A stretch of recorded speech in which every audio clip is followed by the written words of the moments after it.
Hola mis estimados hermanos y hermanas, gracias por elegir Ven Sígueme con Lolo. En esta grata ocasión estudiaremos Daniel los capítulos del 1 al 6, con el tema No hay Dios que pueda librar como este. Y el himno sugerido en esta ocasión es el himno 67 del himnario en español, Si la vía es penosa. Lo más probable es que nadie le amenace con arrojarlo a un horno ardiente o a un foso de leones por causa de su fe en Jesucristo. No obstante, ninguno de nosotros pasa por la vida sin alguna prueba de fe.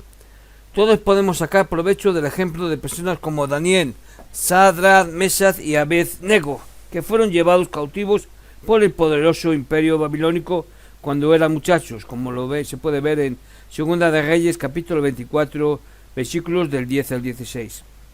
Aquellos jóvenes se hallaban rodeados por una cultura desconocida que tenía valores diferentes y afrontaban grandes tentaciones a abandonar sus creencias y sus tradiciones rectas. Sin embargo, se mantuvieron leales a sus convenios. Tal como José en Egipto y Esther en Persia, en Babilonia Daniel y sus amigos conservaron su fe en Dios y él obró milagros que todavía inspira a los creyentes hasta el día de hoy. ¿Cómo hallaron la fortaleza para mantenerse tan fieles? Pues hicieron las cosas pequeñas y sencillas que Dios nos ha pedido a todos que hagamos: orar, ayunar, elegir buenos amigos, confiar en Dios y ser una luz para los demás. Conforme nos fortalecemos al hacer esas mismas cosas pequeñas y sencillas, podemos afrontar con fe los leones y los hornos ardientes de nuestra vida. En cierto sentido, todos vivimos en Babilonia. El mundo que nos rodea está colmado de muchas tentaciones a hacer concesiones en nuestras normas y a cuestionar nuestra fe en Jesucristo. Al leer Daniel capítulos 1, 3 y 6, podemos observar las formas en que Daniel, Sadrach, Mesach y Abed-nego sufrían presiones para que hicieran cosas que sabían que estaban mal. ¿Alguna vez se ha sentido presionado a hacer concesiones en sus creencias? ¿Qué podemos aprender de estos hombres y que pueda ayudarnos a confiar en el Señor al afrontar oposición? El libro de Daniel y muchos otros pasajes de las Escrituras contienen experiencias en las cuales una gran fe condujo a grandes milagros. Pero, ¿qué sucede cuando nuestra fe no conduce a los milagros que buscamos? Y lo podemos ver, por ejemplo, en Alma 14, 8 a 13. Basándose en lo que le podemos leer en Daniel capítulo 3, versículos 13 al 18, ¿cómo pensamos que se sentían Sadrach, Mesach y Abed-nego y qué habrían contestado a esa pregunta? ¿Cómo se puede influir el ejemplo de ellos en la forma en que nosotros podemos abordar las palabras de fe? Para conocer más en cuanto a esos versículos o esas cuestiones, podemos leer lo que dijo el elder Dennis E. Simmons en la Liona sobre el tema Ishino. El libro de Daniel también muestra cómo las decisiones rectas de una persona pueden conducir a los demás a una mayor fe en el Señor. A semejanza de muchos de sus hermanos, los profetas, Daniel fue instruido y llamado a servir como ministro de reyes y emperadores. En la época en la que Nabucodonosor, el rey, que era entonces el rey, llevó a los primeros judíos a Babilonia, aproximadamente en el año 605 a.C., a Daniel se le eligió como uno de los jóvenes judíos llevados a Babilonia y capacitados para servir en la corte del rey. Por su rectitud y sensibilidad a los susurros del Espíritu, fue altamente favorecido de Dios. El Señor lo bendijo con el don de interpretar sueños y visiones, don que pronto lo hizo objeto de gran atención de parte del emperador, por lo que fue elevado a puestos que le permitieron pasar su vida al servicio de los reyes de la nación, y se convirtió en el ministro del Señor ante ellos. Ascendió a jefe o principal de los sabios, rector de los que equivalía a una universidad nacional, gobernador de todos los judíos cautivos y, como gobernador de la provincia de Babilonia, uno de los principales mandatarios en los imperios babilónicos y persas. Aunque en algunas ocasiones su vida estuvo en peligro por causa de los celos de hombres malvados, vivió tan perfectamente que el Señor continuamente lo protegió y lo preservó. La mayoría de los eruditos concuerdan con que el rey Nabucodonosor, como un príncipe de Babilonia, estaba al mando de las tropas de su padre en el año 605 a.C., cuando rotundamente derrotaron las fuerzas egipcias en Carquemis, como se puede ver en Jeremías 46.2. Esta derrota marcó el comienzo del fin del imperio egipcio como potencia mundial y permitió que el mundo conocido supiera que ahora tendría que enfrentarse a Babilonia.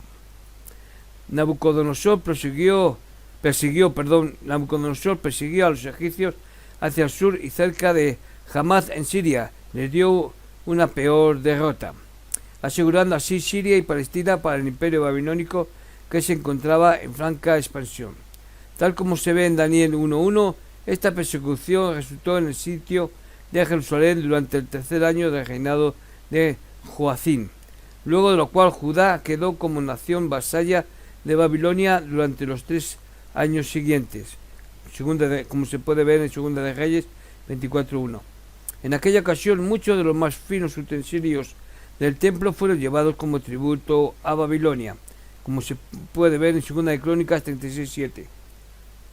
Hubo una selección de miembros de la familia más destacada de Judá, la cual incluyó a Daniel, se puede ver en Segunda de Reyes 20.14 al 18 y Daniel 6.13, que fueron llevados cautivos a Babilonia.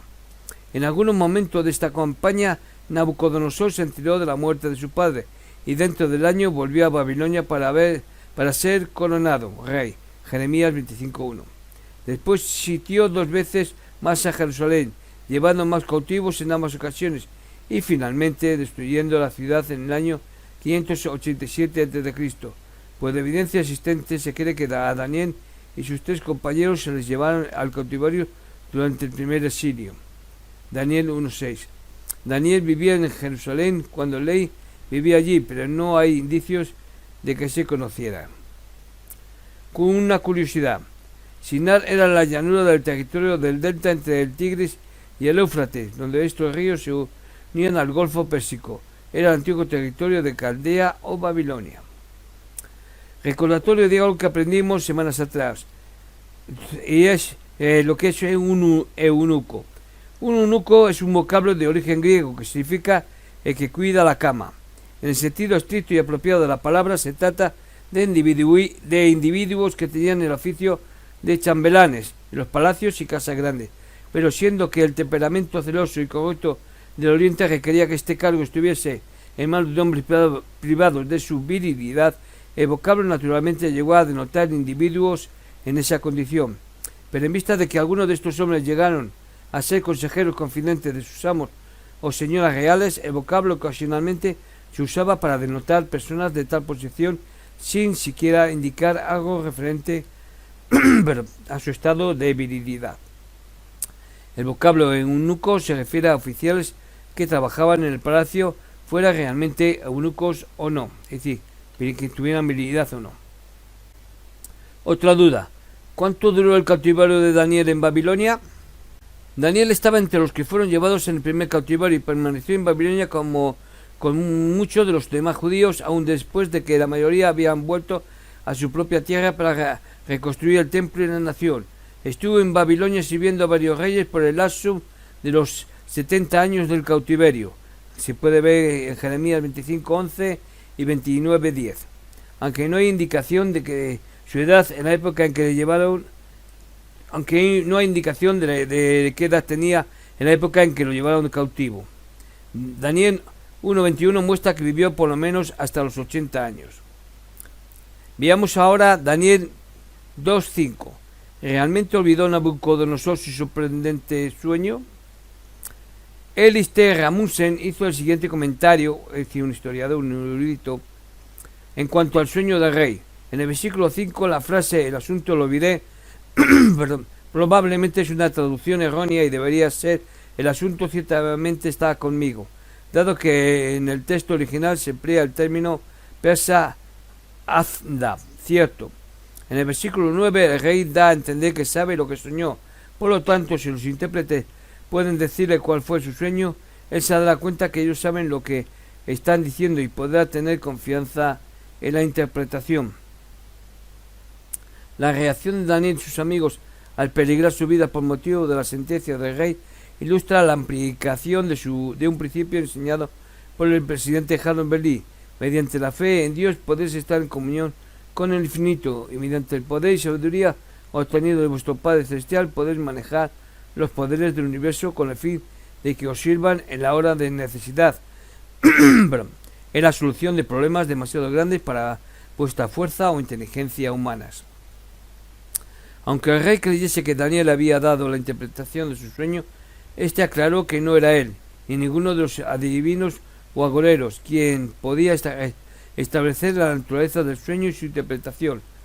Daniel testificó que hay un Dios en los cielos, y que fue mediante el poder de ese Dios que el secreto del sueño se dio a conocer. Él no tomó para sí el reconocimiento de lo que el Señor había hecho para su bien, pues el hacerlo ciertamente habría ofendido a Dios. La interpretación inspirada que Daniel dio del sueño de Nabucodonosor adoró que el cumplimiento del mismo comenzaría en el futuro inmediato. Adoró que el cumplimiento del mismo comenzaría en el futuro inmediato. Daniel le dijo al rey: tú eres aquella cabeza de oro. El sueño reveló sucesos que ocurrirían a través de un largo periodo de tiempo. La culminación, sin embargo, ocurriría en los últimos días. El vocablo hebreo que fue empleado, acharich, significa último o fin. Esta definición, combinada con la explicación dada por Daniel y la luz aportada por la revelación moderna, es decir, Doctrinas y Convenios 65.2 y 138.44, deja bien aclarado este punto. El presidente Roger Clason comentó en cuanto a la interpretación del sueño de Nabucodonosor diciendo: en el mundo cristiano soy testigo del hecho de que las mismas cosas que representaba la imagen han ocurrido con el transcurso del tiempo. La historia nos dice que el rey Nabucodonosor era la cabeza de oro, los medos y los persas, reinos inferiores a Babilonia, eran los brazos y el pecho de plata. El reino macedonio, dirigido por Alejandro el Grande, era el vientre y los muslos de bronce, y el reino romano, bajo el cetro de los Césares, eran las piernas de hierro. Por lo que, como pudimos notarlo, posteriormente el reino o imperio de Roma se dividió. La cabeza del gobierno en una división estaba en Roma, y la cabeza del gobierno en la otra división estaba en Constantinopla, de manera que las piernas de hierro representaban estas dos grandes divisiones. Finalmente, el imperio romano fue reducido a pequeños reinos, representados por los pies y dedos de hierro y arcilla.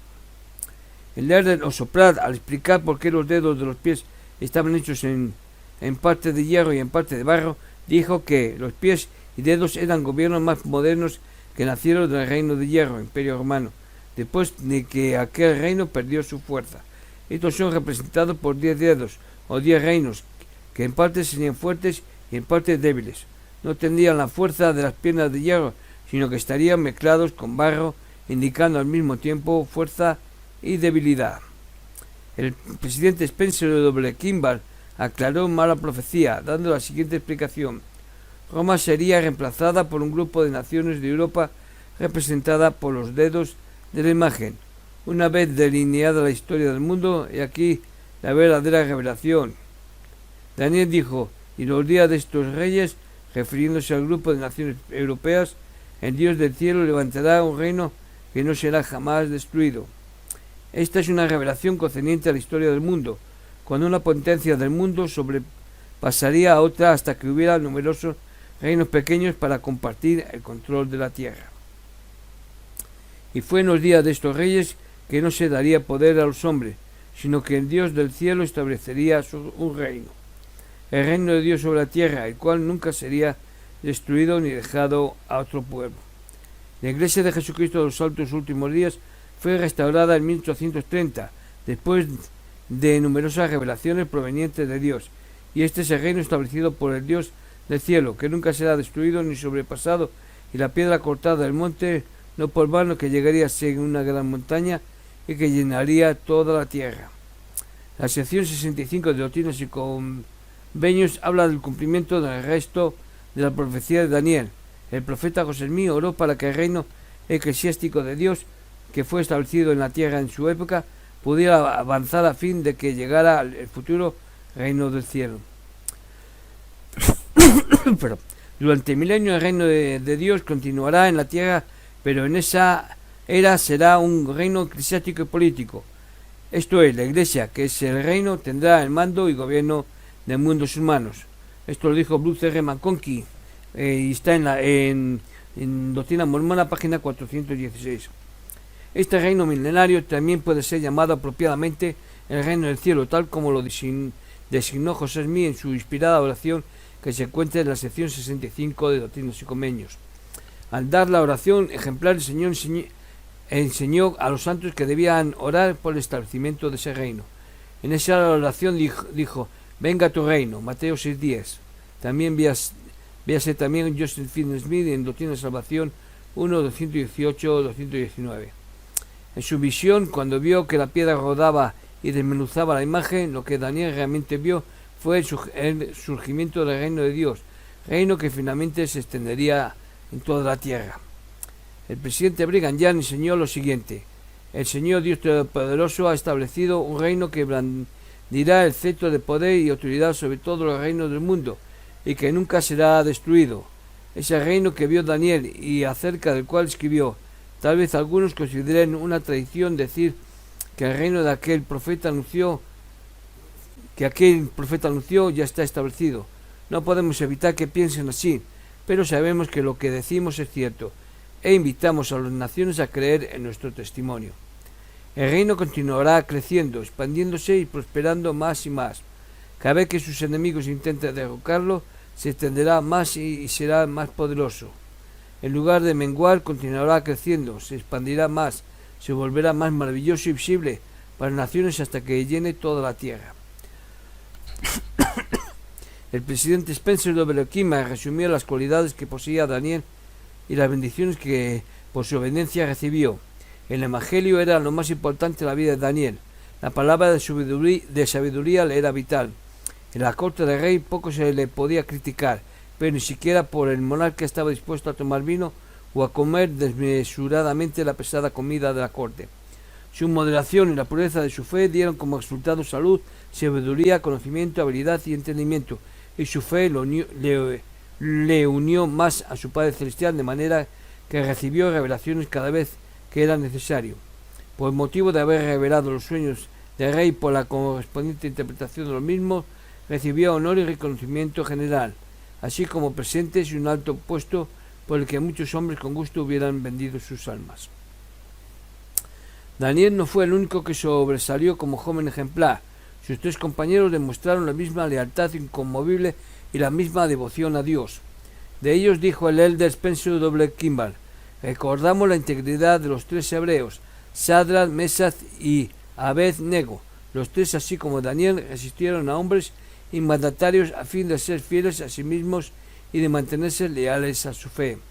Se les requirió mediante decreto del emperador que se arrodillaran y adoraran una enorme imagen de oro que el rey había hecho levantar.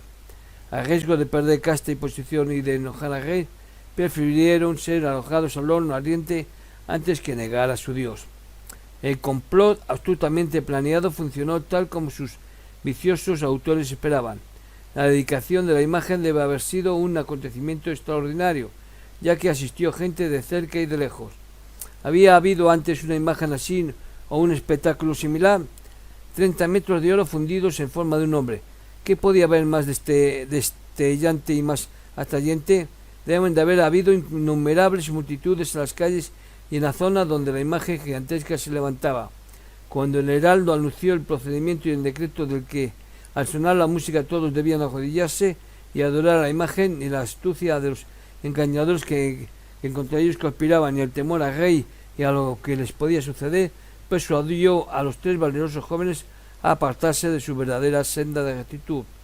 Cuando los sonidos anunciados de la bocina, la flauta, el arpa y otros instrumentos se esparcieron por la zona y la masa de hombres y mujeres que llenaba casas y calles se puso de rodillas y adoró a la enorme imagen de oro, los tres hombres rehusaron insultar a su verdadero Dios.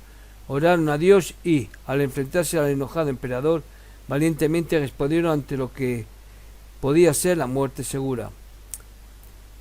Calentar el horno 7 veces más de lo acostumbrado, que esto está en Daniel 3:19, parece ser una forma de indicar que se iba a dar al horno la máxima temperatura posible. Si los tres tuvieron que ser alzados para ser metidos en el horno, es porque deben haber tenido una boca en la parte superior, a través de la cual las víctimas podían ser arrojadas en él. Si el horno era calentado a una temperatura corriente, esto podía ser hecho sin peligro para quienes efectuaban este servicio, pero en el caso que tratamos el calor era tan grande que los mismos siervos perecieron al lanzar a los jóvenes. El rey parece haber estado observando lo que ocurría en el horno a través de una abertura en la parte inferior de la pared.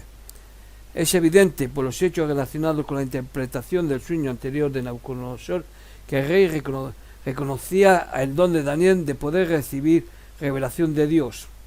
Los paganos creían que la revelación de los secretos sobrenaturales pertenecía a los dioses y que el hombre que poseyera este poder debía también poseer el espíritu de los dioses.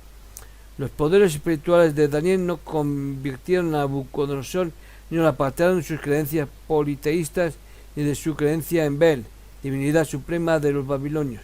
Tampoco quiere decir que al reconocer Nabucodonosor los dones espirituales de Daniel, estuviera reconociendo al Dios de los judíos como al único Dios supremo. Duda, ¿de verdad estaba Daniel atónito? Atónito es un vocablo que también significa perplejo o lleno de consternación o desánimo. Daniel se sintió turbado porque sabía que el mensaje del sueño de Nabucodonosor no era bueno. Sabía que debía anunciarle los juicios de Dios que vendrían sobre él. Nabucodonosor notó la preocupación de Daniel y comprendió que había recibido la interpretación. El hecho de que Nabucodonosor alabara y glorificara a Dios después que recobró la razón sirve para indicar que reconoció que su experiencia fue un justo castigo por su orgullo. Sin embargo, no hay que suponer que esta experiencia produjo un arrepentimiento sincero y la conversión de Nabucodonosor al Dios de Daniel. No obstante, es notable que Daniel tuviera tanta influencia sobre un hombre sumergido en la idolatría y en las supersticiones paganas. Veamos ahora Daniel 5.1. Belsasar el rey. Muchos eruditos han dudado de la validez de la declaración de que Belsasar fuera rey en Babilonia, porque Belsasar nunca reinó como único monarca y nunca aparece mencionado como rey, Sarro, en las inscripciones cuneiformes. Además, se sostiene que no hay evidencia que sirva para demostrar que Belsasar ocupara el trono como subordinado de Nabonidus, su padre. En respuesta a estas supersticiones, podemos destacar, primero, que el vocablo arameo Malca rey tal vez no haya tenido como connotación el significado de monarca único. Además, uno de los documentos cuneiformes expresamente establece que Nabonidus confió el reinado a Belsasar. Con toda probabilidad se estableció una corregencia entre Nabonidus y Belsasar, en la que éste ocupó una posición subordinada. Dado que él era el hombre que ocupaba el trono en lo que se relacionaba con los asuntos de Israel, se le menciona como rey en el libro de Daniel. No se puede levantar objeción válida contra este empleo del vocablo. Cuando los babilonios se apoderaron de Jerusalén, sacaron de allí todos los tesoros de la casa de Jehová. Segunda de Reyes 24:13, tal como lo hicieron notar Keir y Denitz, es decir, los eruditos, historiadores. Durante el festejo, los babilonios bebieron de los vasos sagrados del templo de Dios de Israel para glorificar a sus divinidades paganas en cánticos de alabanza. Al hacer esto, no solamente colocaron a Jehová a la altura de los dioses, sino que a estos los elevaron por encima del Señor del cielo, tal como Daniel le dice al rey. El haber llevado los utensilios del templo a Babilonia para colocarlos en el templo de Bel fue señal de la derrota de Dios, al cual los utensilios habían sido consagrados. El uso de estos recipientes para beber vinos en un festejo en medio del canto de alabanza a los dioses fue una celebración de la victoria de los mismos sobre el Dios de Israel. Aclaración. Daniel 5.7. El tercer señor en el reino. El vocablo hebreo que se traduce como tercer señor significa uno de los tres. La promesa era que el intérprete de la escritura iba a convertirse en el tercero en autoridad en el reino, después de Nabonidus y Belsasar. La ropa púrpura y el collar de oro mencionados en este versículo eran símbolos del rango de los altos oficiales. Punto importante. Daniel 5, versículos 25 al 29. La interpretación de la escritura en la pared. La escritura en la pared indicaba no solamente que el reino babilonio sería derrocado, sino también los medios por los que así sería. Mene, contado, es decir, Dios ha contado los días del reino. Tekel, un sido, usado tanto para designar moneda y pesa, indicaba que Belsasar fue pesado en las balanzas y encontrado falto o no satisfactorio. Pérez, división, tu reino es dividido. Pérez, y dado a los medos y persas, paras. El vocablo paras parecía indicar que los persas eran la potencia dominante ante la cual caería Babilonia. Cuando Daniel leyó la escritura, leyó Uparsin, pero al dar la interpretación empleó las formas Pérez. Así tenemos un juego de palabras en donde la idea básica de división es asociada con el nombre de conquistador. Aunque Belsasar no creía que el Dios de Daniel era el único Dios verdadero, parece que, como otros paganos, creía en los dioses y en las revelaciones. Debe de haber conocido la reputación de Daniel y debe de haber estado profundamente impresionado por su habilidad de interpretar el escrito que apareció en la pared, de manera que lo recompensó generosamente. Los historiadores y eruditos Kelly y Dennis sugirieron otra razón posible. Belsasar tal vez ni siquiera sospechó que el anunciado juicio de Dios estuviera tan cerca como realmente estaba, y tal vez esperaba poder apaciguar la ira de Dios dando honores a Daniel. Otra posible duda: ¿fue Babilonia realmente derrotada en una noche? Babilonia estaba rodeada por una imponente muralla de más de 30 metros de espesor y de 100 metros de altura. Abrir una brecha en una muralla así, aun suponiendo que constantemente se tuvo acceso a ella, hubiera requerido meses. No hay indicio en el relato hecho por Daniel de que la ciudad estuviera bajo sitio en esa época.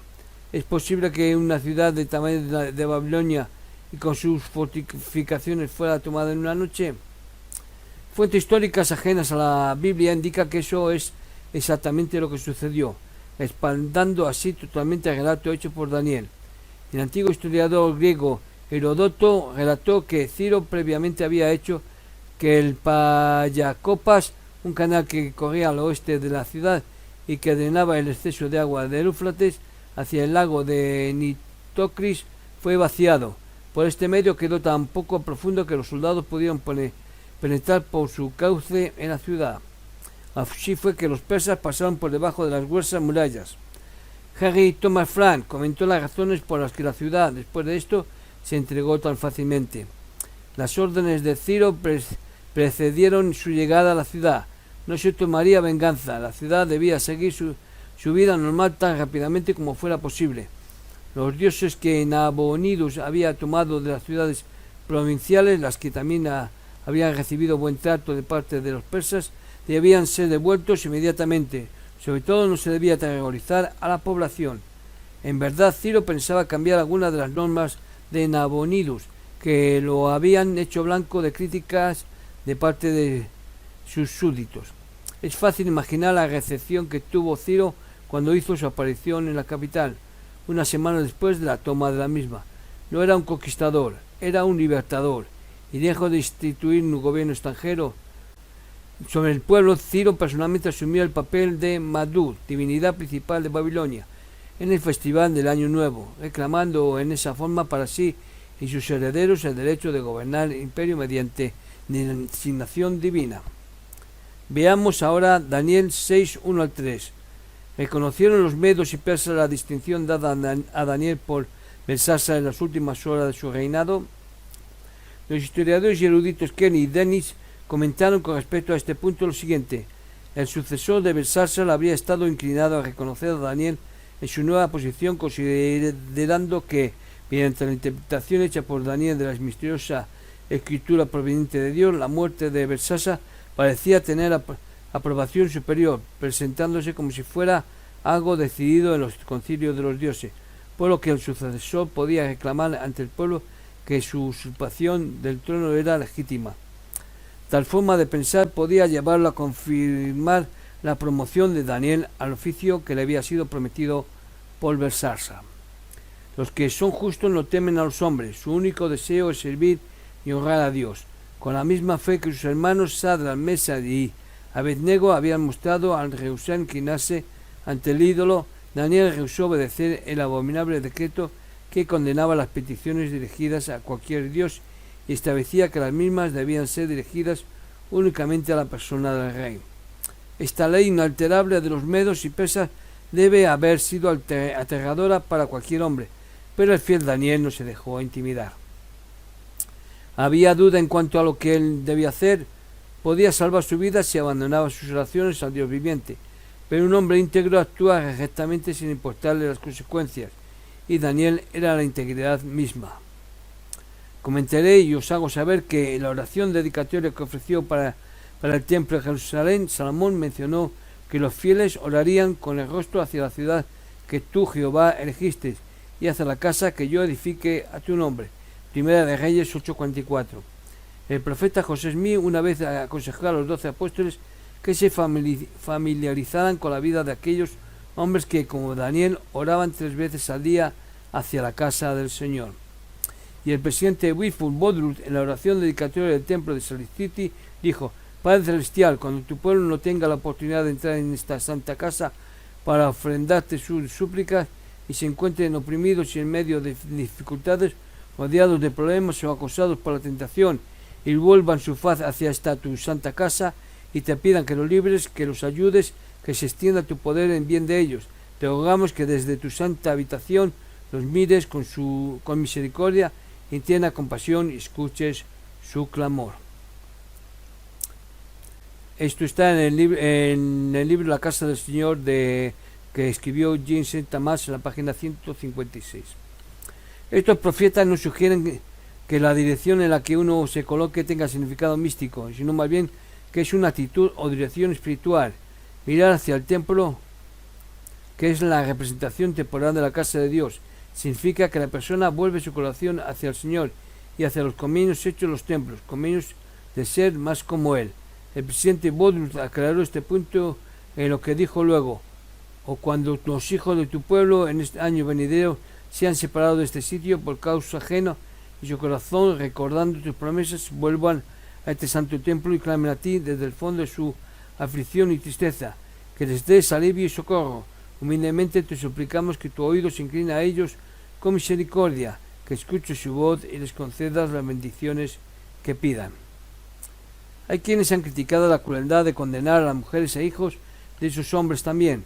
Sin embargo, a un monarca absoluto probablemente les haya parecido lógico hacerlo, pues de esas familias podían surgir la insurrección en el futuro. La lección tenía que ser lo suficientemente severa como para advertir a otros que podían estar celosos del siervo favorito y más preciado del rey, pues las monarquías, así como muchos otros sistemas de gobierno, opinan que están seguras solamente cuando tienen el poder de aplastar totalmente a los traidores y conspiradores. Un monarca pensaría que otra forma de actuar lo haría perder lentamente su poder absoluto. Y terminaré con un comentario sobre la clase de hoy. Daniel prosperó. Había servido a 5 reyes: Nabucodonosor, Ebed, Merodad, Belsasa, Darío y Ciro. Pocos cortesanos se han mantenido en su puesto durante tanto tiempo, sirviendo a tantos amos sin adular a cualquiera de ellos. Pocos han tenido tanto éxito en la administración de asuntos públicos o han sido tan útiles al Estado al que sirvieron. Pocos han sido tan aceptables a Dios o han dejado tal ejemplo para la posteridad. Bueno, pues esto es todo, mis estimados hermanos y hermanas. Espero contar con todos y cada uno de vosotros y vosotras la próxima semana con un nuevo vídeo de Ven, sígueme con Lolo. Hasta entonces, que tengáis buena semana.